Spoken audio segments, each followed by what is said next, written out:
So far in the history of the Suburbs Rugby Club, while it took a wee while to start seeing success on the field, 12 years of playing ARU competitions before it won its first championship in 1930, the club then started to win championships quite regularly, winning 14 of them in the 1930s and then winning 14 again in the 1940s.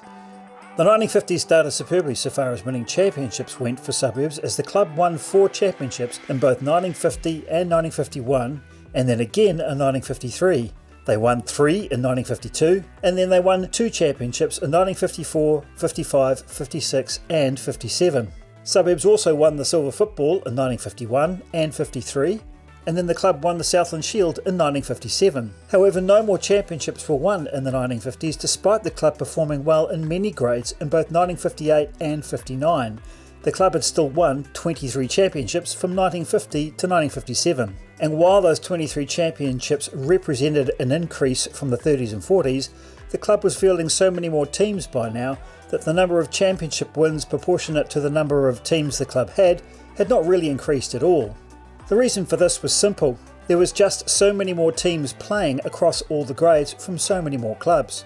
Since the war, the number of club teams entered into ARU competitions had gone up nearly 250%, from 139 to 343, and 9 new clubs had started up, while the number of available championships to win per year had only increased by 4, from 13 to 17.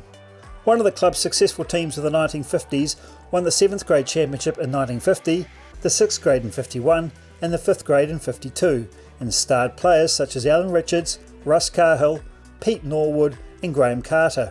The Suburbs 2nd grade team won their championship in 1953 and 54, led by Red Rainey, and his team also featured Blue Walker, Ron Martin and Keith Lawson.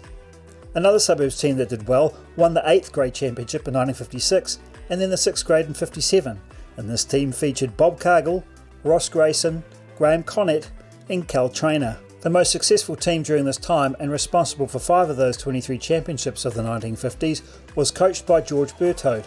And having already examined the team he took from 1948 through to 1955, George then took a good number from the 6th grade team in 55 into the 3rd grade in 56, while a handful of others from that team went into the 5th grade. And while George didn't win any 3rd grade championships, overall his team performed well.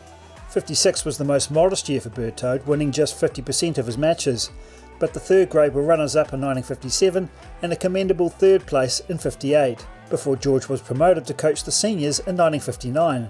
Another reason for our club to feel optimistic about rugby in the 1960s.